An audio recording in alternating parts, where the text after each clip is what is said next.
اپنی بیماری ہو یا کسی کی بیماری، اس کی خبر سنتے ہی انسان پر ایک عجیب سی کیفیت طاری ہوتی، ایک بدمزگی سی ہوتی ہے، ایک دکھ، ایک غم، ایک خوف، ایک ہم، ایک پریشانی سے لاحق ہو جاتی کہ اب ہوگا کیا. مثلا میں جس وقت یہ پریپیئر کر رہی تھی، پڑھ رہی تھی، تو میرا بیٹا میرے پاس آیا، کہتے میرے پیٹ میں بہت درد ہو رہی، اور میں اتنی پرسکون تھی.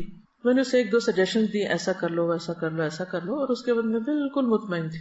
دنیا میں جو بھی کچھ ہوتا رہے، آپ خود پرسکون رہنا سیکھیں، اور وہ صرف اور صرف قرآن و سنت کی تعلیم ہی سے ہو سکتا ہے. تو ہر بیماری اور ہر تکلیف کی کوئی وجہ ہوتی ہے، اس سے ہمیں اپنی غلطیوں کو جاننے سمجھنے کا بھی موقع ملتا ہے، اور اللہ سبحانہ وتعالیٰ ہمیں اس کے ذریعے بہت کچھ سکھاتے ہیں اگر ہم عبرت کی نگاہ رکھیں اور واقعی ہم کچھ سبق سیکھنا چاہیں. پھر یہ کہ ہم مزید کئی چیزیں سیکھتے بھی ہیں. جب بیماری آتی ہے تو پھر آپ اس کے علاج کے لیے ڈاکٹرز کے پاس جاتے ہیں، آپ کی ملاقاتیں ایسے ایسے لوگوں سے ہوتی ہیں جو عام طور پر ممکن نہیں. مجھے اپنی بیماری کے دوران انتہائی پڑھے لکھے اور مختلف طرح کے لوگوں سے ملنے کا اتفاق ہوا. تو جب بھی میں کسی نئے ڈاکٹر کے پاس، بہت لرنڈ شخص کے پاس جاتی، تو میں سوچتی کہ کیا اس بیماری کے بغیر میں اس سے ملاقات کر سکتی تھی؟ نہیں کر سکتی تھی. اس سے سیکھ سکتی تھی جو اس نے مجھے 1-on-1 بیس پر بہت سی باتیں سکھائی ہیں، نہیں سیکھ سکتی تھی. تو اس میں بھی خیر ہے، تکلیفیں تو آتی جاتی رہتی، لیکن ہر چیز کا انسان اگر مثبت پہلو سامنے رکھے تو وہی لمحے انسان کے لیے خوشگوار بھی بن جاتے ہیں. مثلا آپ کے دانت میں تکلیف ہے اور آپ 1 گھنٹے بھر کے لیے ڈینٹسٹ کے کلینک میں سٹک ہو گئے ہیں، اور اس وقت جو مشینیں آپ کے اتنے دل کے قریب چلتی ہیں اور جو آپ سب کچھ دیکھتے ہیں، اس سے دل بھی دھڑکتا ہے، خوف بھی آتا ہے، اور موت کتنی شدت کے ساتھ اور اپنی بے بسی کتنی اچھی طرح انسان کو معلوم ہو جاتی. پھر اپنی غلطیاں ایک ایک کر کے یاد آتی ہیں کہ کیا کھانا چاہیے تھا، کیا نہیں کھانا چاہیے تھا، کیسے دانت صاف کرنے چاہیے تھے، کہاں ہم سے کوتاہی ہوئی. اور پھر یہ ہے کہ مرنے کے بعد اور آخرت میں، اور انسان وہاں ایسا غور و فکر کرتا ہے کہ جو آپ اپنی مصروف روزمرہ کی زندگی میں کر ہی نہیں سکتے، کسی صورت میں نہیں کر سکتے. اسی طرح جب آپ مختلف کلینکس پہ جاتے ہیں تو بعض اوقات آپ ورسٹ کیسز دیکھتے ہیں. گھر میں رہ کے تو آپ بھی بیمار بنے ہوئے، لیکن باہر جاتے ہیں آپ دیکھتے ہیں کہ ہم سے زیادہ کس کس تکلیف اور مصیبت میں ہیں لوگ، تو اپنی تکلیف کم لگتی ہے اور شکر ادا ہوتا ہے. یعنی پھر انسان تکلیف پر شکر ادا کرنا سیکھتا ہے. اسی طرح لامتناہی فوائد ہیں، اگر آپ ان فوائد پہ غور کرنا چاہیں اور آپ ان کو جاننا چاہیں. ان سب پر غور کا فائدہ یہ ہوگا کہ آپ کے اندر ایک عجیب اطمینان اور ایک شکر کی کیفیت پیدا ہوگی اور آپ پرسکون ہو جائیں گے. آپ نے دیکھا ہوگا ایک شخص فوت ہوتا ہے تو دوسرا اس کے فوت ہونے کی خبر سن کے ہارٹ اٹیک میں فوت ہو جاتا ہے. ایسی خبریں بھی آپ نے پڑھی ہوں گی. تو چھوٹے چھوٹے غم اور تکلیفیں جو انسان پہ آتی رہتی ہیں، یہ انسان کو مضبوط بھی کرتی ہیں اور بڑی خبریں سننے کا ایک حوصلہ بھی پیدا کرتی ہیں. اور ایک نبأ عظیم بڑی خبر تو ہے ہی ہم سب کے سامنے، وہ تو مرے ہوئے کو بھی اٹھا کے کھڑا کر دے گی. وہ کون سی؟ عما یتساءلون عن النبأ العظیم. کس چیز کے بارے میں آپس میں ایک دوسرے سے باتیں کر رہے ہیں اور ڈسکشنز کر رہے ہیں؟ اس بڑی خبر کے بارے میں. الذی ہم فیہ مختلفون، جس میں ان کی آراء مختلف ہیں، ان کے اپنے بھی ڈس ایگریمنٹس ہیں. ریالٹی کو جھٹلا کے یہ نہیں کہ یہ اتفاق کر گئے. کلا سیعلمون ثم کلا سیعلمون، ہرگز نہیں، عنقریب یہ جان لیں گے کہ حقیقت کیا تھی، پھر ہرگز نہیں، ضرور یہ جان لیں گے، انہیں چل جائے گا پتا کہ اصل حقیقت کیا تھی. تو ہم سب بھی جتنا اس دن کو بھلائیں، جتنا بھی ڈینائی کریں، لیکن بہت جلد ہم میں سے ہر ایک کو اس کی اصل حقیقت پتہ چل جائے گی. چھوٹی چھوٹی بیماریاں دراصل اس بڑی بیماری کی تیاری کا ایک حصہ بھی ہو سکتی. تو بہرحال بیماری انسان کے گناہوں کو بھی دور کرتی ہے، اللہ کی رضا کا بھی سبب بنتی ہے، کیونکہ منافق کو نہیں پتا ہوتا بیماری کیوں آئی اور کیوں چلی گئی، لیکن مومن جو ہے اس کے لیے بیماری میں بہت سارے سبق ہوتے ہیں. اور پھر اگر کسی کی بیماری کی خبر آپ سنتے ہیں، کسی عزیز پیارے کی، تو پھر آپ کے دل میں اگر ایک تڑپ اٹھتی کہ میں اس کے لیے کچھ کر سکوں، اس کی عادت کا آپ کے دل میں جذبہ آتا ہے. اس عادت پر کتنا زیادہ اجر ہے. اس کے بارے میں ایک حدیث آپ کے سامنے رکھوں گی. ابو اشعث کہتے ہیں کہ وہ دوپہر کے وقت مسجد دمشق کی جانب روانہ ہوئے. جامع دمشق بہت مشہور مسجد ہے، یعنی شام سیریا میں دمشق کے اندر ہی بہت بڑی، یعنی سینٹرل ماسک، اور یہ اس وقت سے ہے. راستے میں حضرت شداد بن اوس رضی اللہ عنہ سے ملاقات ہو گئی. صحابی ہیں، تو گویا دور صحابہ میں وہ مسجد آباد ہو چکی تھی. ان کے ساتھ سنابحی بھی تھے، نام ہے. میں نے پوچھا کہ اللہ تعالیٰ آپ پر رحم فرمائے، کہاں کا ارادہ ہے، کہاں جا رہے ہیں؟ انہوں نے فرمایا کہ یہاں ایک بھائی بیمار ہے، اس کی عیادت کے لیے جا رہے ہیں. چنانچہ میں بھی ان کے ساتھ چل پڑا. اچھا آپ جا رہے ہیں تو میں بھی ثواب کو معلوم. جب وہ دونوں اس کے پاس پہنچے تو اس سے پوچھا کہ کیا حال ہے. اس نے بتایا کہ میں نے اچھے حال میں صبح کی ہے. قال اصبحت بنعمت، ہیں بیمار لیکن کیا کہہ رہے ہیں؟ اصبحت بنعمت، اچھے حال میں صبح کی ہے. حضرت شداد نے فرمایا خوش ہو جاؤ، ابشر، کہ تمہارے گناہوں کا کفارہ ہو چکا اور گناہ معاف ہو چکے، کیونکہ میں نے نبی صلی اللہ علیہ وسلم کو یہ فرماتے ہوئے سنا ہے کہ اللہ تعالیٰ فرماتا ہے جب میں اپنے بندوں میں سے کسی مومن بندے کو آزماتا ہوں، یعنی اس کا امتحان لیتا ہوں، اور وہ اس آزمائش پر بھی میری تعریف کرتا ہے، اس تکلیف کے آنے پر بھی میری تعریف کرتا ہے، یہ اہم پارٹ ہے، تو جب وہ اپنے بستر سے اٹھتا ہے وہ اپنے گناہوں سے اس دن کی طرح پاک صاف ہوتا ہے جس دن اسے اس کی ماں نے جنم دیا تھا۔ اور اللہ تعالیٰ فرماتا ہے وَيَقُولُ الرَّبُّ عَزَّ وَجَلَّ أَنَا قَيَّدتُ عَبْدِي، میں نے اپنے بندے کو قید کیا۔ آپ سٹک ہو جاتے ہیں نا، قید ہو جاتے ہیں، کچھ کر نہیں پاتے، اٹھ نہیں سکتے، میں نے اپنے بندے کو قید کیا۔ وَابْتَلَيْتُهُ، اور میں نے اس کی آزمائش کی، اس کا امتحان لیا، اور اس نے کیا کیا؟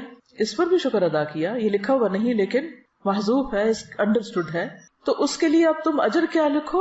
وَأَجْرُ لَهُ كَمَا كُنْتُمْ تُجْرُونَ لَهُ وَهُوَ صَحِيحٌ، لہٰذا تم اس کے لیے ان تمام کاموں کا اجر و ثواب لکھو جو وہ تندرستی کی حالت میں کرتا تھا۔ آپ کے تہجد چھوٹ گئے، آپ کی تلاوت چھوٹ گئی، آپ کی خدمت خلق چھوٹ گئی جو آپ صبح صبح گھر والوں کی کرتے ہیں اٹھ کے، آپ کے بعض اوقات ایسی غنودگی ہوتی ہے آپ کے اذکار چھوٹ جاتے ہیں، اور آپ کو سب سے زیادہ تکلیف کس پہ ہو رہی ہوتی ہے بیمار ہونے کے بعد؟ میں اتنا محروم ہوں، یہ سارے لوگ اتنی اتنی نیکیاں کریں، خصوصاً اگر رمضان میں ہو جائیں یا حج پہ ہو جائیں، پھر تو اور بھی برداشت نہیں ہوتا کہ یا اللہ یہ کیا ہو گیا۔ تو اس وقت اللہ سبحانہ وتعالیٰ مہربانی کرتے ہیں جب عام بندے ساتھ چھوڑ دیتے ہیں۔ شرط ایک ہے، اور وہ کیا ہے؟ اس وقت بھی پازیٹیو رہو، اس وقت بھی اچھا ہی سوچو، اس وقت بھی اللہ کی تعریف کرو کہ یہ کسی مقصد کے بغیر نہیں آئی اور میرے گناہ دھل جائیں گے اور میرے لیے اس میں بھی فائدہ ہے، اجر و ثواب مل گیا بنا کیے بھی، اور بیماری کا اپنا ایک جو کفارہ ہوتا ہے یعنی گناہوں کی معافی وہ بھی ساتھ ہو گیا، دگنا اجر آپ نے کما لیا، یہ دوہری کمائی کر لی بیمار ہو کر۔ اور جبکہ ہم کیا سوچ رہے ہوتے ہیں کہ ہم لوزر ہیں، ہم تو کھو گئے، سب کچھ چھٹ گیا ہم سے، تو اس وقت بھی پریشان نہ ہو اور اللہ سے اچھی امید رکھیں، اچھا گمان رکھیں، تو اجر ہی اجر ہے، فائدہ ہی فائدہ ہے۔ اور یہ لفظ کتنا خوبصورت ہے کہ قیدت عبدی، بالکل آپ ایسے لگتا ہے نا قید ہو گئے، سب حرم جا رہے ہیں آپ نہیں جا سکتے، سب کھڑے ہو کے عبادت کر رہے ہیں آپ کھڑے نہیں ہو پا رہے، سب روزہ رکھے ہوئے ہیں آپ روزہ نہیں رکھ پا رہے، لیکن اللہ کے یہاں اجر لکھا جا رہا ہے۔ جب آپ گورنمنٹ جاب کرتے ہیں تو آپ کو سال میں کچھ سک لیوز ملتی اور وہ ود پے ہوتی، اسی طرح میٹرنیٹی لیو بھی ود پے ہوتی، پھر کچھ ہاف پے پہ ہوتی، کچھ عرصے کے بعد وہ وداؤٹ پے ہو جاتی، اور کچھ عرصے کے بعد آپ کو جاب چھوڑنی پڑ جاتی۔ اللہ کے یہاں ایسا نہیں ہوتا، بیماری پر آپ کو ود پے لیو ملتی ہے، نماز اور کچھ نیکیوں سے جو آپ روٹین میں کر رہے ہوتے ہیں۔ ایک اور جگہ پر آتا ہے کہ بخار جہنم کے جوش سے ہے اور یہ مومن کا آگ سے حصہ ہے، ام منکم الا واردھا۔ پھر اسی طرح ایک اور حدیث میں آتا ہے بخار جو تھا نبی صلی اللہ علیہ وسلم کی خدمت میں آیا اور عرض کیا مجھے اپنے لوگوں کے پیچھے بھیجیے، تو آپ نے انصار کے پاس بھیج دیا، ان کے ہاں 6 دن رہا، 6 دن رات، اور ان پر بخار بہت سخت واقع ہوا، بہت زیادہ بخار آیا ان کو، بخار ان کے گھروں میں گھس گیا، تو انہوں نے آپ سے شکایت کی۔ اس پر رسول اللہ صلی اللہ علیہ وسلم نے ان کے ایک ایک گھر اور ایک ایک کمرے میں جانا شروع کر دیا اور ان کے لیے عافیت کی دعا فرمائی۔ آپ صلی اللہ علیہ وسلم جب لوٹ رہے تھے تو ایک عورت آپ کے پیچھے آئی، اس نے عرض کیا قسم اس ذات کی جس نے آپ کو حق کے ساتھ مبعوث کیا ہے، میں انصار میں سے ہوں، میرے والد بھی انصار میں سے ہیں، جیسے آپ نے انصار کے لیے دعا کی ہے میرے لیے بھی کیجیے۔ آپ نے فرمایا کیا چاہتی؟ اگر چاہو تو میں تمہارے لیے دعا کروں کہ تم بخار سے محفوظ رہو، چاہو تو برداشت کر لو اور تمہیں جنت ملے گی۔ اس نے کہا میں صبر کروں گی اور جنت کو خطرے میں نہ ڈالوں گی۔ تو کچھ لوگ ایسے ہوتے ہیں کہ جو بیماری کو بہت صبر کے ساتھ اور اجر کی نیت سے برداشت کر جاتے۔ اس کا مطلب نہیں کہ انسان بیماری میں دعا نہ مانگے یا کسی کو دعا کے لیے نہ کہہ سکتا ہے، لیکن یہ یاد رکھے کہ اگر جتنا عرصہ اس کے لیے بیماری ہے یا بیماری میں مبتلا ہے وہ اس کے لیے اجر کا ذریعہ بن رہی ہے۔ نبی صلی اللہ علیہ وسلم نے فرمایا خوش ہو جاؤ، مومن کے مرض کو اللہ تعالیٰ کفارہ اور اپنی رضا کا سبب بنا دیتے ہیں، اور فاجر نافرمان گناہگار اس کا مرض ایسا ہے جیسے اونٹ کہ اس کے مالک نے اسے باندھ دیا اور اس کے بعد چھوڑ دیا، اسے نہیں خبر کیوں باندھا اور اسے نہیں پتا کیوں چھوڑا، بخار کیوں آیا اور کیوں گیا۔ وہ حدیث بھی یاد رکھیے کہ رسول اللہ صلی اللہ علیہ وسلم ام صائب کے ہاں تشریف لائے۔ آپ نے فرمایا اے ام صائب تجھے کیا ہوا، تم کانپ رہی ہو، جیسے ملیریا ہوتا ہے نا۔ اس نے عرض کیا بخار ہے، اللہ اس میں برکت نہ کرے۔ آپ نے فرمایا بخار کو برا نہ کہو، کیونکہ بخار بنی آدم کے گناہوں کو اس طرح دور کرتا ہے جس طرح بھٹی لوہے کے میل کچیل کو دور کر دیتی ہے۔ عبداللہ کہتے ہیں کہ میں رسول اللہ صلی اللہ علیہ وسلم کی خدمت میں حاضر ہوا. آپ اس وقت تیز بخار میں تھے. میں نے عرض کیا یا رسول اللہ آپ کو تیز بخار ہے؟ فرمایا ہاں مجھے تم میں سے 2 آدمیوں کے برابر بخار ہے. آپ کی بیماری عام لوگوں کے مقابلے میں دگنی ہوتی تھی کیونکہ آپ کے لیے اجر بھی زیادہ تھا. میں نے عرض کیا کہ اس سبب سے آپ کو دوہرا اجر ملے گا؟ فرمایا یہی بات ہے. جس مسلمان کو کانٹا چبھنے کی یا اس سے زیادہ کوئی تکلیف پہنچتی ہے اللہ تعالیٰ اس کے ذریعے اس کے گناہوں کو اس طرح دور کر دیتا ہے جس طرح درختوں سے پتے خزاں کے موسم میں. بخار مانگنا نہیں ہے لیکن آ جائے تو پریشان نہیں ہونا، گھبرانا نہیں، برا بلا نہیں کہنا. اور آپ کو پتا ہے کہ اس میں کئی بیماریوں سے شفا بھی ہے. جب بخار ہوتا ہے نا تو دراصل ہمارے اندر کے گندے مادے جو ہوتے ہیں وہ جل رہے ہوتے ہیں. وہ ایک کلینزنگ کا عمل ہوتا ہے اور عام طور پر یکایک شدید قسم کی ڈوز دے کر اس کو ٹھنڈا کر دیا جاتا ہے. جو گال بلیڈر میں وہ سٹونز بنتے ہیں، ایک حکیم صاحب نے مجھے بتایا تھا کہ وہ جب بخار کے ذریعے کچھ مادے اکٹھے ہو رہے ہوتے ہیں کچھ آرگنز میں، جب ایک دم آپ ٹھنڈا کرتے ہیں تو وہی مادے سٹون بن جاتے ہیں اور پھر وہ مزید بیماریوں کا سبب بنتے ہیں.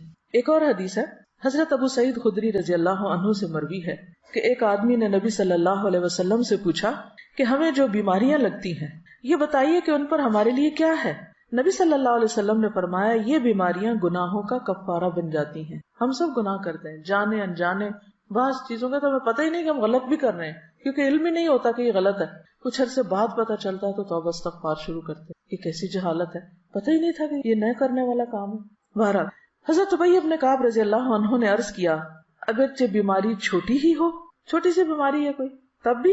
نبی صلی اللہ علیہ وسلم نے فرمایا ہاں اگرچہ ایک کانٹا ہی چبھ جائے یا اس سے بھی کم.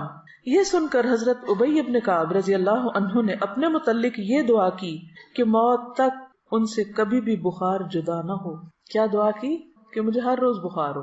اور یہ کون ہے دعا کرنے والے؟ ابی بن کعب، عالم صحابی ہیں، کاتب وحی ہیں، لیکن وہ ایسا بخار ہو کہ حج اور عمرہ، جہاد فی سبیل اللہ اور فرض نماز با جماعت میں رکاوٹ نہ بنے.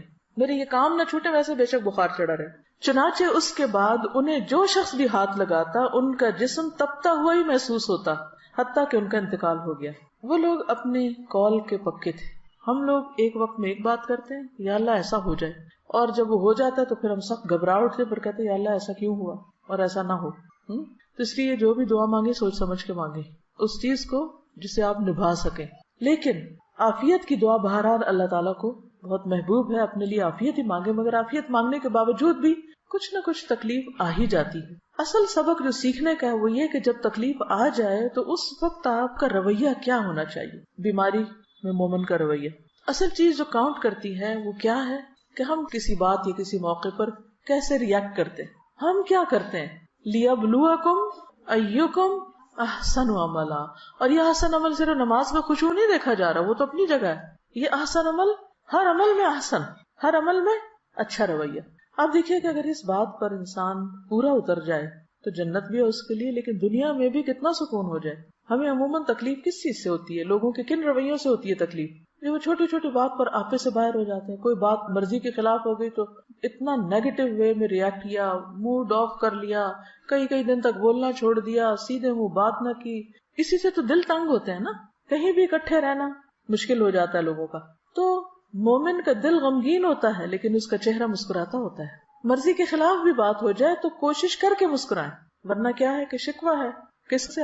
اللہ تعالیٰ سے کہ کیوں ہمیں آزمائش میں ڈالا. کیونکہ کوئی تکلیف نہیں آتی مگر اللہ کے اذن سے آتی ہے. اس وقت ایک ایسے کردار کا مظاہرہ کریں کہ جو واقعی اللہ کا پسندیدہ کردار ہو، اور اس وقت بھی ڈائریکٹ آپ کا کنیکشن اپنے رب کے ساتھ ہو کہ میرے اللہ تو جانتا ہے نا کہ میں کس تکلیف سے گزر رہا ہوں، چاہے وہ جسمانی ہو یا روحانی ہو یا جذباتی ہو یا کچھ بھی ہو.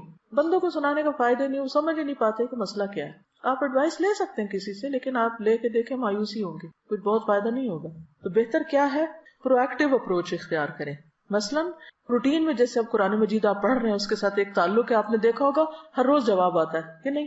جیسے جیسے حالات گزر رہے ہوتے ہیں ویسے ویسے آیات آ رہی ہوتی ہیں. یہ پرو ایکٹیو اپروچ ہے، مسائل سے نبٹنے کی ہے. ہدی للمتقین ہے، ہدایت ہے، گائیڈنس ہے آپ کے لیے. آپ کو روز کے مسئلوں کا حل پیش ہو رہا ہے. کوئی تک ہی نہیں بنتی کہ انسان پھر قرآن کو چھوڑ کے بیٹھ جائے.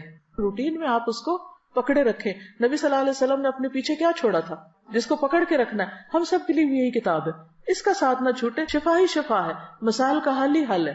ایسا اعتدال آپ کی زندگی میں آئے گا، ایسی خوبصورتی آئے گی، ایسا حسن آئے گا کہ دنیا بھی پرسکون ہو جائے گی. کیونکہ غم اور پریشانی کا تعلق آپ کی اپنی ذات سے ہوتا ہے، وہ آپ کے اپنے اندر کا مسئلہ ہوتا ہے، باہر کا کام اندر کا زیادہ.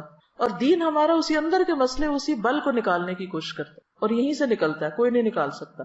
اللہ سے بڑھ کے ہمیں کون سمجھتا ہے، ہماری نفسیات کون جانتا ہے؟ تو اللہ تعالیٰ اپنی کتاب میں ہمیں ہر چیز کے بارے میں بتاتے ہیں. پھر اس کے بعد سنت ہے، نبی صلی اللہ علیہ وسلم کی احادیث ہیں، اس سے بہت کچھ سیکھنے کو ملتا ہے. ایک اور حدیث ہے، حضرت ابو ہریرہ سے روایت ہے کہ رسول اللہ صلی اللہ علیہ وسلم نے فرمایا، اللہ تعالیٰ فرماتا ہے جب میں اپنے مومن بندے کو آزماتا ہوں اور وہ تیمارداری کرنے والوں کے سامنے میرا شکوہ نہیں کرتا، میری شکایت نہیں لگاتا، جو اس کا حال پوچھے، تو اس کو اپنی قید سے آزاد کر دیتا ہوں، بیماری سے شفا دے دیتا ہوں، اس کے پہلے گوشت کے عوض بہترین گوشت عطا کرتا ہوں، اس کے پہلے خون کے بدلے بہترین خون دیتا ہوں، اور وہ اثر نو عمل کرتا ہے. ہوتا ہے نا کہ جب بیمار ہوتا ہے انسان تو عبادات ہالٹ پہ آ جاتی ہیں، رک جاتی ہیں، ساری روٹین ڈسٹرب ہو جاتی ہے، کام چھوٹ جاتے ہیں، اور یوں لگتا ہے اب تو کبھی صحت ملنی کوئی نہیں، اب تو ہمیں اس کے ساتھ ہی جینا پڑے گا. لہذا نہ تو دوا کرتے ہیں، نہ ہی کوئی اور اپنا خیال کرتے ہیں، بس پھر ہر وقت ایک بسورا ہوا چہرہ اور ایک مریل شکل اور مریل چال کے ساتھ سب کو بیزار کرتے ہیں. اللہ پہ توکل کہاں گیا؟ تو یہ تو کبھی سوچے ہی نہ کہ ہم نے کبھی ریٹائر ہونا ہے. بیڈ پہ بھی پڑ گئے تو بھی کیا کرنا ہے؟ اگر دماغ کام کر رہا ہے نا، زبان کام کر رہی ہے، کان کام کر رہے ہیں، آنکھ کام کر رہی ہے، صرف اتنا حصہ کام کر رہا ہے، تب کے لیے بھی سوچ رہے. اللہ نہ کرے کہ کبھی ایسا ہو، لیکن کئی دفعہ ہو بھی جاتا ہے نا کچھ لوگوں کے ساتھ. تو بس زبان سے اللہ کا ذکر، نگاہوں سے غور و فکر، اور کانوں سے اچھی باتیں سننا، قرآن سنیں، اچھے لیکچر سنیں، کچھ بھی کریں. ہم سب یہ بھی کر سکتے ہیں کہ اپنی وصیت لکھ کے رکھ دیں، اپنے بچوں کو بتا دیں کہ خدا نخواستہ اگر مجھ پر کوئی ایسا وقت آئے تو میرے ساتھ کیا کیا جائے، کیا نہ کیا جائے. کیونکہ خدا نخواستہ زبان بند ہو جائے تو انسان کہہ بھی نہیں سکتا. ہاپکنس ویل چیئر پہ ہے، آنکھوں کے اشاروں سے میں نے سنا ہے کہ وہ کیسی کیسی تھیریز اس نے ایجاد کی. السلام علیکم.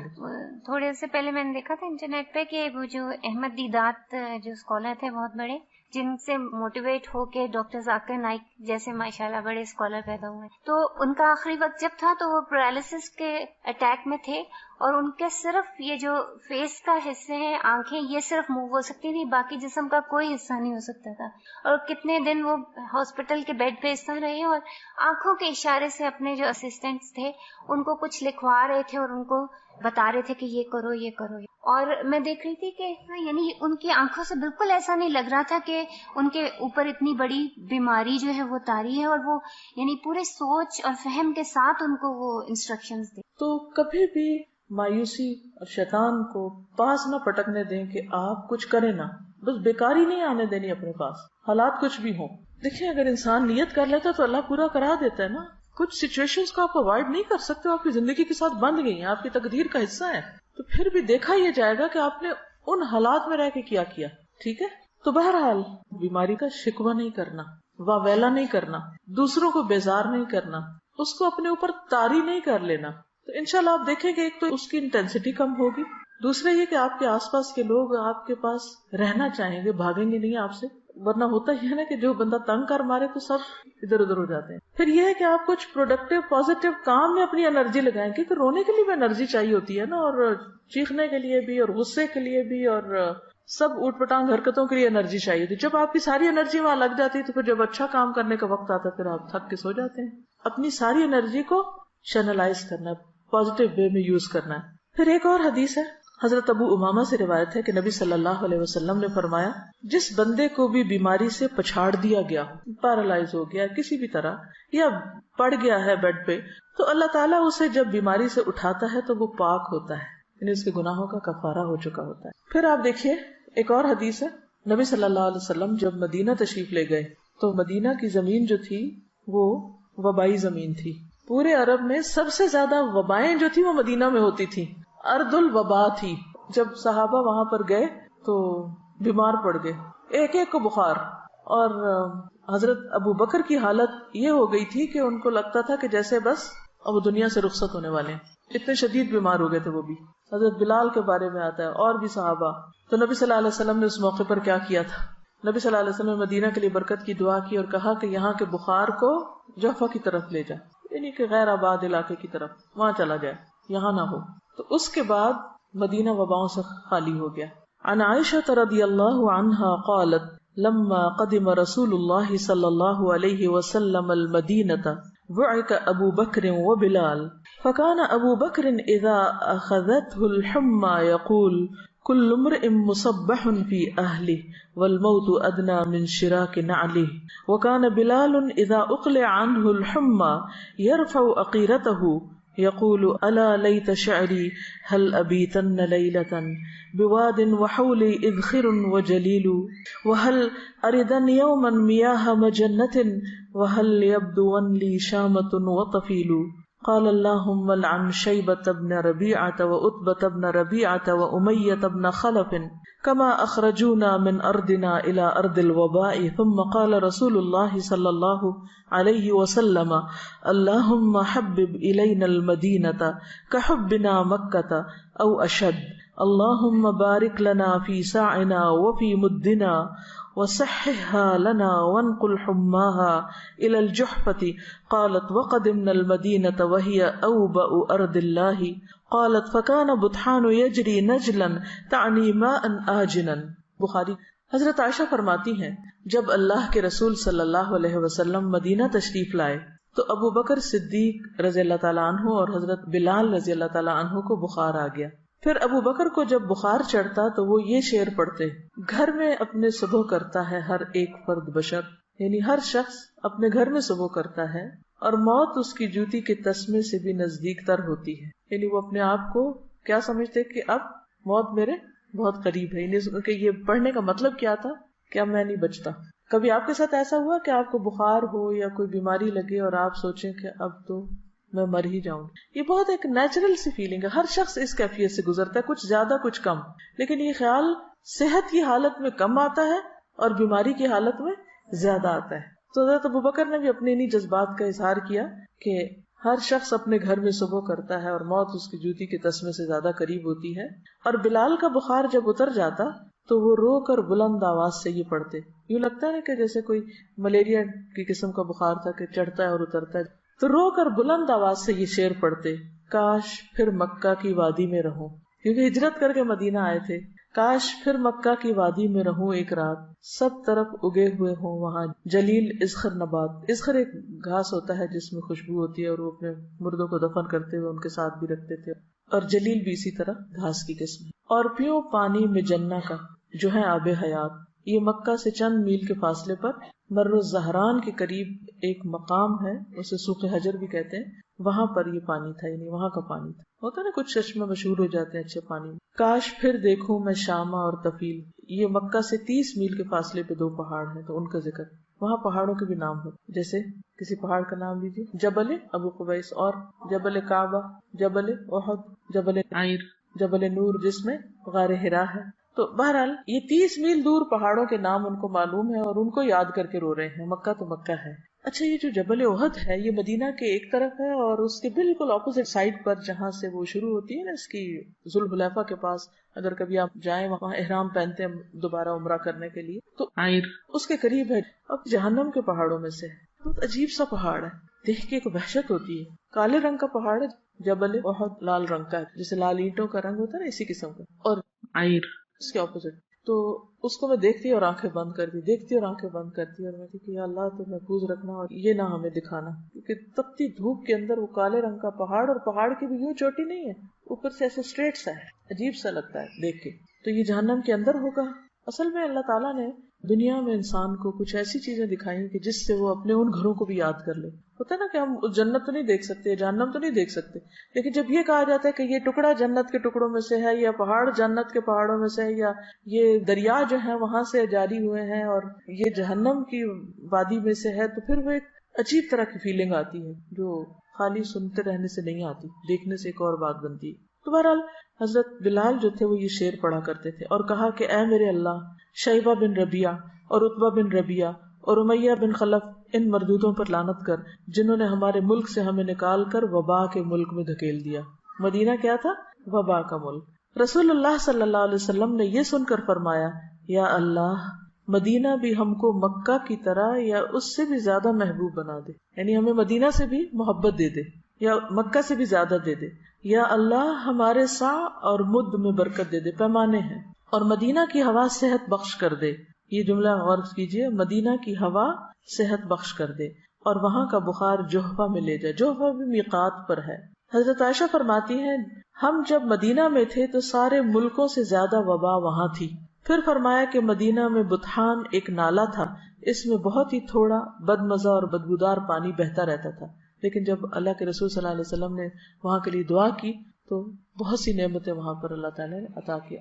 اور یہاں آپ نے جو دعا کی نا بہت دلچسپ ہے کہ مدینہ کی ہوا صحت بخش کر دے. مدینہ کی ہم کہتے ہیں نا ایئر میں کچھ ہے، ایسے بولتے ہیں نا عام طور پہ، جیسے مکہ جاتے ہیں نا تو ایک دم فلو ہونے لگتا ہے یا کچھ، تو ہم کہتے ہیں یہ ایئر میں ہے، بس آپ کو چمٹنا اس نے کہیں بھی جا کے پکڑ لینا ہے. اسی طرح آپ نے بھی دیکھا ہوگا کہ جب کوئی شخص ایک خاص علاقے میں رہ کر بیماری ہوتا چلا جائے تو عموماً کیا کہتے ہیں، جگہ تبدیل کریں.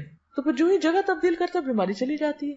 آپ نے بھی شاید اس کا پرسنلی ایکسپیرینس کیا ہو، ایک جگہ پہ رہ کے آپ کو مثلا کسی کو خارش لگ جاتی ہے، کسی کو کوئی اور، کسی کو نیند نہیں آتی کسی خاص علاقے میں، الرجیز ہوتی ہیں، تو وہ اس الرجی کے موسم میں وہ پولن ہوا میں ہی ہوتا ہے نا، پھر وہاں سے وہ چلے جاتے ہیں تو وہ ٹھیک ہو جاتے ہیں. دوسری جگہ وہی لوگ ہوتے ہیں بالکل ٹھیک ہوتے ہیں، کچھ بھی نہیں ہوتا ان کو. تو ہوا بھی اللہ کے حکم پہ معمور ہے، اس کو حکم ملتا ہے، اور یہ ساری چیزیں ان دیکھیں معلوم نہیں کیا کچھ ہمارے آس پاس کر رہی ہوتی. تو اس حدیث سے ایک تو دعا کی فضیلت بھی پتہ چلتی کہ انسان کو دعا مانگنی چاہیے. اب ایک وبا آ گئی ہے کسی ملک میں تو ہم ٹھیک ہے ویکسینیشن بھی کریں اور بھی بہت سی احتیاطی تدابیر کریں، لیکن اس کے ساتھ ساتھ دعا کریں کہ اللہ تعالیٰ یہاں کے موسم کو اچھا کر دے. سردیوں میں جب عموماً فلو اور کھانسی اور خشک کھانسی تو ہم کیا کہتے ہیں، سب کیا ہے، بارش نہیں ہوئی نا، تو یہ سب بیماریاں ہیں. تو بچپن میں سمجھ نہیں آتی کہ بارش سے بیماری کا کیا تعلق ہے. تو بڑے بزرگ یہی کہہ رہے ہوتے ہیں نا، اس دفعہ بارش نہیں ہوئی تو یہ اور یہ مسئلے ہو گئے، بہت زیادہ چیز پھیل گئی ہے. تو بارش بھی پاک کرتی ہے موسم کو. کس کو صاف کرتی ہے زیادہ؟ ہوائی کو صاف کرتی ہے، جس کو ہم اپنے پانی سے نہیں صاف کر سکتے. دوسری حدیث ہے، یہ بھی بخاری کی، عبداللہ بن عباس سے روایت ہے کہ عمر بن خطاب عوام کے حالات سے باخبر ہونے کے لیے شام کی طرف روانہ ہوئے. کون سی جگہ ہے شام؟ اس میں فلسطین، شام، اردن، یہ سب کچھ شامل تھا. ٹھیک ہے، شام صرف موجودہ شام نہیں. جب بھی شام کا لفظ آئے نا تاریخ کی کتابوں میں تو ساتھ ہی یہ بات یاد رکھیں کہ شام سے مراد فلسطین، اردن، موجودہ شام، یہ سب علاقے اس میں آتے ہیں. وہ خود کہاں رہتے تھے حضرت عمر؟ مدینہ. تو وہاں سے ٹریول کر کے شام جا رہے تھے. کیوں جا رہے تھے؟ لوگوں کو ملنے کے لیے، لوگوں کے حالات جاننے کے لیے. ٹھیک، یعنی سرکاری دورے پر تھے. جب سرخ میں پہنچے، ایک شہر کا نام ہے، تو لشکر کے سردار ابو عبیدہ بن جراح اور ان کے ساتھیوں سے ملاقات ہوئی. وہ وہاں پر تعینات تھے. تو انہوں نے خبر دی کہ شام کے ملک میں وبا شروع ہو گئی ہے، طاعون پھیل گیا تھا. ابن عباس کہتے ہیں کہ عمر رضی اللہ تعالیٰ عنہ نے یہ سن کر مجھ سے کہا اگلے مہاجرین کو بلا لو. تو میں نے انہیں بلایا. عمر نے ان سے مشورہ کیا اور ان سے بیان کیا کہ وہاں طاعون شروع ہو گیا. اگلے مہاجرین سے مراد کون ہے؟ سابقین، یعنی کہ جو درجے میں بلند ہیں یا ہر جگہ جن سے مشورہ کیا کرتے تھے، جو اسلام میں سبقت لے گئے تھے. تو انہوں نے اس سے اختلاف کیا حضرت عمر کی رائے سے. کوئی کہنے لگا ہم ایک ارادے سے نکلے ہیں، اب طاعون سے ڈر کے واپس چلے جائیں، یہ ہمیں مناسب معلوم نہیں ہوتا. کسی نے کہا آپ کے ساتھ وہ بڑے بڑے صحابہ ہیں جو باقی رہ گئے ہیں اور ان کی زندگی قیمتی ہے، ہم مناسب نہیں سمجھتے کہ آپ انہیں لے کے وبا کے ملک میں چلے جائیں، وہ بھی سارے ختم ہو جائیں گے. یعنی چند سینئر صحابہ ہیں. عمر نے کہا اچھا اب تم جاؤ، میں نے تمہاری رائے سن لی. پھر انصار کو بلایا. حضرت عمر نے ان سے مشورہ کیا. انہوں نے بھی مہاجرین کی طرح اختلاف کیا. کوئی کہنے لگا آگے بڑھو، کسی نے کہا لوٹ چلو. یعنی لوگوں کا اوپینین مختلف تھا. کوئی کہتا تھا نہیں جائیں گے، کوئی کہتا تھا نہیں واپس. اچھا، ایک بات ہے کہ صحابہ بہت سچے لوگ تھے. جو ان کے دل میں ہوتا تھا وہ ان کی زبان پہ، جو ان کی رائے ہوتی تھی وہ بلاگ ہوتی تھی کہ یہ ٹھیک ہے یا نہیں ہے. پھر کہا یہاں قریش کے کچھ بوڑھے لوگ ہوں گے تو ان کو بلا لو، یعنی ان مہاجرین میں سے جنہوں نے مکہ فتح ہونے سے پہلے یا فتح مکہ پر ہجرت کی تھی. میں نے انہیں بلایا. انہوں نے ایک زباں ہو کر یہی رائے دی کہ آپ کا واپس جانا ہی مناسب ہے، واپس جائیں، اور وبائی ملک میں لوگوں کو لے جا کر پڑاؤ ڈالنا مناسب نہیں. یہ سنتے ہی حضرت عمر نے کیمپ میں منادی کرا دی کہ میں صبح کو اونٹ پہ سوار ہو کر مدینہ کی طرف لوٹوں گا. صبح ایسے ہی ہوا. عمر ساتھیوں کے ساتھ مدینہ کی طرف لوٹ چلے. ابو عبیدہ بن جراح کہنے لگے کیا اللہ کی تقدیر سے بھاگتے ہو عمر، واپس جا رہے ہو؟ عمر نے کہا اگر یہ کلمہ کوئی اور کہتا تو میں اسے سزا دیتا. ابو عبیدہ بن جراح جو تھے بہت سینئر صحابہ میں سے تھے، امین الامہ کہلاتے ہیں. تو ان کی بات کو انہوں نے سنا اور صبر حوصلے سے سنا. جواب میں کہا ہم اللہ کی تقدیر سے بھاگتے ہیں، مگر کدھر بھاگتے ہیں؟ اسی تقدیر کی طرف. ابو عبیدہ یہ تو بتاؤ اگر تمہارے پاس اونٹ ہو اور تم ایک نالے پر پہنچو جس کے دونوں کناروں میں ایک کنارہ تو سرسبز ہو اور دوسرا سوکھا خشک، اور تم سرسبز کنارے میں اونٹ چراؤ تو یہ اللہ کی تقدیر سے ہوگا، اور اگر خشک کنارے میں چراؤ تب بھی اللہ کی تقدیر سے ہوگا. بہرحال تقدیر سے تو نہیں نکل سکتے. ابن عباس نے کہا اس کے بعد ایسا ہوا کہ عبد الرحمن بن عوف آئے. وہ ان مشوروں میں شریک نہیں تھے, کام کاج کے لیے کہیں گئے ہوئے تھے. انہوں نے یہ سب باتیں سن کر کہا میرے پاس تو اس مسئلے میں دلیل موجود ہے, تم لوگ آپس کی باتیں کر رہے ہو, میرے پاس ٹیکسٹ ہے, نص ہے. میں نے رسول اللہ صلی اللہ علیہ وسلم سے سنا. اس کی عربی بتا دیتی ہوں. اذا سمعتم به بأرض فلا تقدموا عليه واذا وقع بأرض وانتم بها فلا تخرجوا فرارا منه قال فحمد الله عمر ثم انصرف. مطلب کیا ہے کہ حضور صلی اللہ علیہ وسلم نے کیا فرمایا, وہ دلیل کیا تھی؟ آپ فرماتے تھے جب تم سنو کسی ملک میں وبا پھیلی ہوئی ہے تو وہاں نہ جاؤ, اور اگر اس ملک میں پھیلے جہاں تم ہو تو وہاں سے بھاگ کے مت جاؤ. یہ سن کر عمر اللہ کا شکر بجا لائے کہ ان کی رائے حدیث کے مطابق تھی, اور وہ مدینہ کو شرح صدر کے ساتھ واپس لوٹ گئے. اس سے کیا باتیں پتہ چلتی کہ جہاں وبا پھیلی بھی ہو وہاں نہیں جانا چاہیے, اور اگر وہاں رہتے ہیں آپ تو وہاں سے بھاگ کر کہیں اور نہیں جانا چاہیے. وہ کیوں؟ وائرس دوسری جگہ منتقل ہو جائے گا. تو اس سے کیا پتہ چلتا ہے کہ ایسے مواقع پر احتیاطی تدابیر کرنا دین کے عین مطابق ہے, خلاف نہیں ہے. ٹھیک ہے, اپنے آپ کو ہلاکت کی جگہ سے بچانا, نقصان سے بچانا, اپنی جان کا دفاع کرنا, اپنے جسم بدن صحت کا دفاع کرنا, یہ بھی دین کا حصہ ہے. اس میں مجھے جو بہت زیادہ بات فیسینیٹ کی حضرت عمر کی شخصیت کے اوپر ہے کہ نکلے ہیں, مسئلہ پیش آیا ہے, خود سے ہی نہیں فیصلہ کر لیا. کیا کیا؟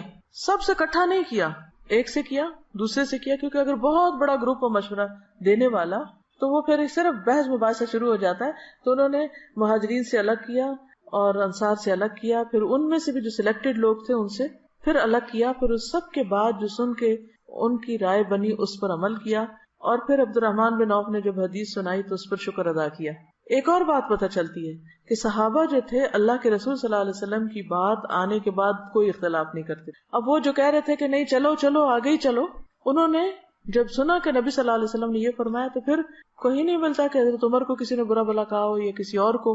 ورنہ تو ہمارے یہاں کیا ہوتا ہے, اگر کسی نے کوئی ایسا فیصلہ کر لیا تو ساری زندگی اس کو تانے دیے جاتے ہیں کہ تم نے کیا کیا, تم بزدل فلاں موقع پہ بھاگ گئے تھے. بعض اوقات سارے لوگ کچھ کہہ رہے تھے, ایک شخص کی رائے بڑی صائب ہوتی, تو یاد رکھیں کہ بعض اوقات کسی معمولی انسان کی رائے جو ہے وہ اتنی صائب ہوتی ہے کہ بڑے بڑے عقل مند پیچھے رہ جاتے. اس سے اللہ تعالیٰ یہ بھی دکھاتا ہے کہ تم عقل کل نہیں ہو, اور سارا علم تمہارے ہی پاس نہیں ہے, اور ساری سمجھ کے مالک صرف تم نہیں ہو, کوئی اور بھی ہو سکتا ہے. اس لیے بھی ضروری ہے کہ کوئی معمولی درجے کا شخص ہو یا کوئی بہت اعلیٰ, دونوں کو توجہ دی جائے.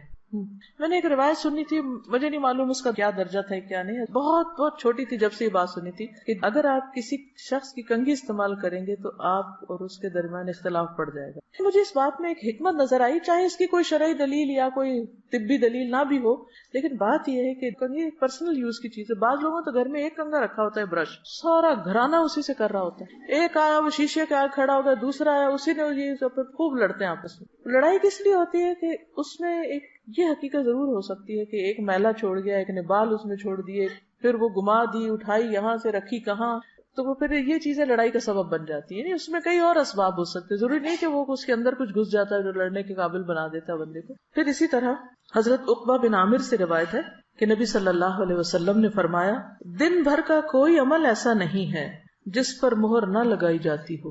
یعنی وہ ایک طرح سے ریکارڈ ہو رہا ہے, سیو ہو رہا ہے ڈیٹا سارا. چنانچہ جب مسلمان بیمار ہوتا ہے تو فرشتے بارگاہ الہی میں عرض کرتے ہیں کہ پروردگار, تو نے فلاں بندے کو روک دیا ہے, حبستہ, اسے قید کر دیا, اب وہ کچھ کر نہیں سکتا, دوڑ نہیں سکتا. اللہ تعالیٰ فرماتا ہے کہ اس کے تندرست ہونے تک جیسے اعمال وہ کرتا ہے ان کی مہر لگاتے جاؤ, یا یہ کہ وہ فوت ہو جائے. یعنی روٹین میں جو وہ کرتا تھا, بیمار ہو گیا تب بھی وہ مہر لگاتے جاؤ ان ایریاز میں.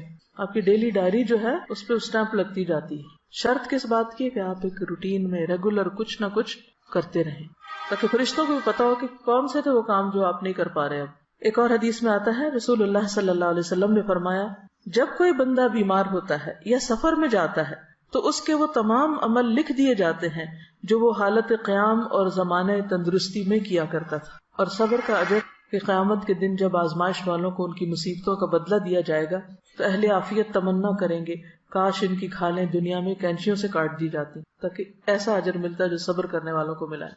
اور پھر جو بیماری پر صبر کر جائے تو اس کے لیے جنت ہے. جیسے وہ ایک خاتون آپ کی خدمت میں حاضر ہوئی اور اس نے کہا کہ اللہ کے رسول صلی اللہ علیہ وسلم مرگی کا دورہ پڑتا ہے مجھے، تو آپ دعا کیجیے کہ میں ٹھیک ہو جاؤں. تو فرمایا کہ اگر تم چاہو تو میں کر دیتا ہوں، ورنہ اس کے بدلے تمہارے لیے جنت ہے. اس نے کہا کہ ٹھیک ہے، میں یہ نہیں کہتی مگر یہ کہ میرا پردہ جو کھل جاتا وہ نہ کھلے. تو آپ نے اس حصے کے لیے دعا کر دی. پھر اسی طرح جنت میں بھی درجات کی بلندی کا سبب ہے بیماری.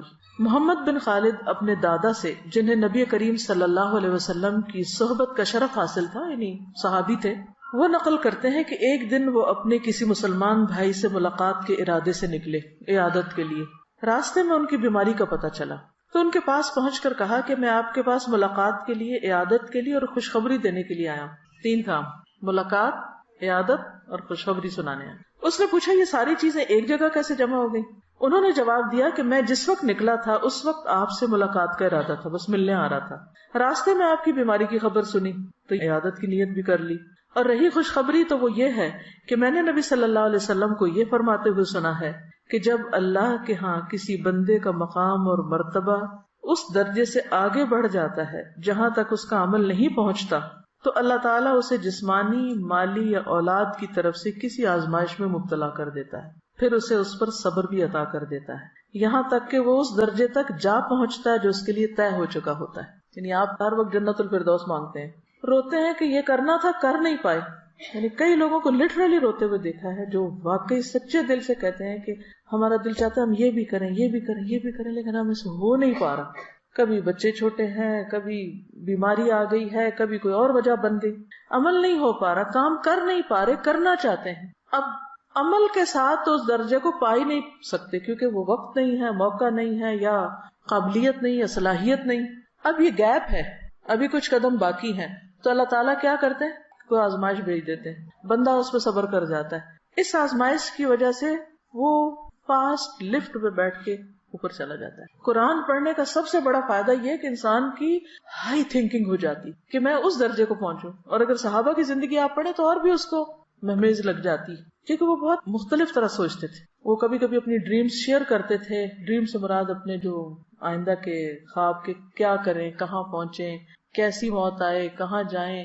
تو حیرت ہوتی ہے کہ سوچتے بھی کیسے تھے، ہم کو تو سوچنا بھی نہیں آتا کیونکہ جو لوگ خواب دیکھتے ہیں وہی منزل پہ پہنچتے ہیں اور اللہ پہنچا دیتا ہے، کسی بھی طرح پہنچائے. تو جب ایک طریقے سے نہیں پہنچ پاتے تو اللہ تعالیٰ کو اور طریقہ بتا دیتا ہے، اس سے نہیں تو ایک اور اس سے نہیں تو کسی اور. بس اللہ کی رضا پہ راضی ہونا سیکھ جائیں. لیکن یہ سب ہوگا اگر آپ کی تھنکنگ پازیٹیو ہوگی، ہوپ فل رہیں گے. جب مایوسی آنے لگے کہیں میرے لیے ناممکن، اللہ کے لیے سب ممکن، وہ کر سکتا وہ کرے گا. تو اس لیے بس مانگتے رہا کریں، سوچتے رہا کریں، آگے بڑھتے رہا کریں. آپ سمجھے کہ اللہ تعالیٰ نے کام کے ذریعے نہیں، بیماری کے ذریعے مجھے اوپر لے کے جانا ہے اگر میں نے صبر کیا. اب بے چینی چھوڑیں، اللہ کی رضا پہ راضی ہو جائیں. وہ دکھ تکلیف تو ہوگی مگر راضی، یا اللہ میں راضی. تو انشاءاللہ آپ دیکھیں گے کہ وہ جو اندر کا ایک سکون ہے وہ نہیں ڈسٹرب ہوگا، اسے برقرار رکھنا ہے. اچھا، اس کا مطلب یہ نہیں کہ کوئی بیماری آئے تو علاج ہی نہ کریں. علاج اور کوشش اور اس پر جو مال لگتا ہے یا ایفرٹ لگتی ہے وہ بھی اجر کا باعث ہے کیونکہ اللہ نے کوئی بیماری نہیں اتاری جس کے لیے شفا نہ اتاری ہو. تو شفا کا حصول جو ہے اور اس کی کوشش جو ہے وہ کوشش بھی باعث اجر اور اللہ کے حکم پر عمل کرنا ہے. دیکھیے دین کے سارے معاملات میں اصل چیز اطاعت ہے. کیوں نہیں ہے کہ اچھا ابھی تو کہا گیا تھا کہ اگر کوئی بیمار ہوگا تو اتنا اجر ہے، تبھی کہا جا رہا ہے دوائی لے لو، تو میں کیوں دوائی لوں؟ نہیں، یہ بھی اللہ ہی کا حکم ہے. وہ صبر بھی اللہ کا حکم تھا، وہ شکر بھی اس کا حکم تھا، یہ دوا کھانا بھی اللہ کا حکم ہے. ٹھیک ہے نا. پھر اسی طرح یہ ہے کہ دوا کے علاوہ دعا، انی مسنی الضر وانت ارحم الراحمین. ابراہیم علیہ السلام نے کہا تھا وَإِذَا مَرِضْتُ فَهُوَ يَشْفِينِ. اور اپنی زبان میں دعا. اب یہ نہیں کہ جو ابراہیم علیہ السلام نے کہا وہ ایوب علیہ السلام نے کہا، ہر ایک نے اپنی اپنی بات کی جو ان کے دل میں آئی. پھر اللہ نے غذائیں جیسی پیدا کی ہیں اس کو بھی. رسول اللہ صلی اللہ علیہ وسلم نے فرمایا بخار جہنم کی گرمی کا اثر ہوتا ہے، اس لیے آب زمزم سے ٹھنڈا کرو. لہٰذا بخار کے مریضوں کو اگر دوا کے طور پر آب زمزم پلائیں تو انشاءاللہ ان کو فائدہ ہوگا. ٹھیک ہے. اور اگر آب زمزم کو کسی چھوٹے سے پیالے میں رکھ لیں اور کچھ روئی یا کپڑے کے اوپر اسپرنکل کر کے اس کو ماتھے پہ پٹیاں جو لگاتے ہیں یا ویسے آپ اپنے آپ کو وائپ کرتے ہیں تو وہ بھی اچھا رہے گا. پھر یہ کہ جو کوئی بیمار ہے تو عیادت کرنا جو ہے نبی صلی اللہ علیہ وسلم کے اخلاق کا حصہ ہے، اور اس میں مرد حضرات نہیں خواتین کی بھی عادت کی آپ نے. ام علا کہتی ہیں میں بیمار تھی، رسول اللہ صلی اللہ علیہ وسلم میری بیمار پرسی کے لیے تشریف لائے، فرمایا ام علا خوش ہو جاؤ، اللہ تعالیٰ مسلمان کی مرض کی وجہ سے اس کے گناہ اس طرح صاف کر دیتے ہیں جیسے آگ سونے اور چاندی کے کھوٹ کو ختم کر دیتی. اچھا، ایک اور بڑی دلچسپ بات جو مجھے بھی ریسنٹلی پتا چلی وہ یہ کہ مریض کو کھانے پینے میں مجبور نہ کرو. اکثر ایسا ہوتا ہے نا کہ ادھر ذرا سی بیماری ادھر بھوک بند، پھر ہم اتنا فورس کرتے ہیں، کہتے ہیں کہ ہے یہ مر جائے گا بھوک سے. حالانکہ ہوتا یہ کہ جسم کو کام کرنا ہوتا ہے اور اسٹمک ساری انرجی لے جاتا ہے فوڈ ڈائجسٹ کرنے میں، تو اس لیے اگر اس میں کچھ نہیں جا رہا تو یہ بھی اللہ کی ایک حکمت ہے. حضرت عقبہ بن عامر جہنی کہتے ہیں کہ رسول اللہ صلی اللہ علیہ وسلم نے فرمایا اپنے مریضوں کو کھانے پینے پر مجبور نہ کیا کرو کیونکہ اللہ تعالیٰ ان کو کھلاتا پلاتا ہے. اس کا اپنا ایک طریقہ ہے آلٹرنیٹ غذا کا. اور عافیت کی دعا جو ہے وہ کبھی بھی پڑھنا نہ بھولیں. ہمارا کلچر ایسا ہے کہ اس میں پریشان ہونا ایک لازمی حصہ ہے. اللہ سے عافیت کی دعا کرتے رہیں اور اللہ کی نعمتوں کو یاد کرتے رہیں، شکر گزار رہیں، خوش رہیں. ایک سوال ہے، مجھے خود کو پرسکون رکھنے والی بات سمجھ نہیں آئی.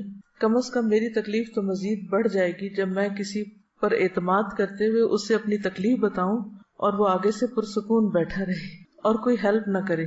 میرے خیال ہے جو شخص پرسکون ہوتا ہے وہ بہتر ہیلپ کر سکتا ہے بجائے اس کے جو بالکل سنتے پینک ہو جائے اور اپنے ہوش و حواس کھو بیٹھے. جو اپنی مدد نہیں کر سکتا وہ کسی دوسرے کی مدد کیسے کر سکتا ہے؟ آپ نے دیکھا کبھی کہ ڈاکٹرز کتنے پرسکون ہوتے ہیں؟ اگر ڈاکٹرز حال دہائی مچا دیں تو مریض کا کیا ہوگا؟ مریض کہے کہ یہ بہت مہربان ڈاکٹر ہے، اس کو تو میری وجہ سے رونا ہی آ گیا اور وہ تو کچھ کر ہی نہ سکا. تو یہ تو ہمدردی نہیں. جتنے اچھے ڈاکٹرز ہوتے ہیں اتنے ہی سکون کے ساتھ اپنا کام کرتے ہیں. وہ مریض کی توجہ کے ساتھ بات سنتے ہیں، اس کو سمجھتے ہیں، اس کو اعتماد دیتے ہیں، اس کا مسئلہ حل کرتے ہیں، اس کی مدد کرتے ہیں. بے حس ہونا اور پرسکون ہونا یہ دو مختلف چیزیں ہیں، ان میں فرق رکھیے. آپ کو جو کنفیوژن ہو رہی ہے وہ اس وجہ سے ہو رہی ہے کہ آپ ان دو کو مکس کر رہی ہیں. بے حسی کیا ہے کہ کسی بات کا اثر ہی نہ ہونا، اور پرسکون رہنا کیا ہے کہ اثر تو ہونا مگر اس کو اپنے اندر اس طرح کنٹرول کر لینا کہ جس کا ان نیسیسری فس نہ کریٹ کیا جائے اور دوسروں کو پریشان نہ کیا. احادیث کے آخر میں ریفرنس بھی بتا دیا کریں. مجھے شک نہیں کہ آپ کوئی غیر درست سنائیں گی، صرف اطمینان قلب کے لیے کہہ رہی ہوں. آپ نے درست فرمایا. مجھے کل 2-3 دفعہ خیال بھی ہے لیکن وقت کی کمی کی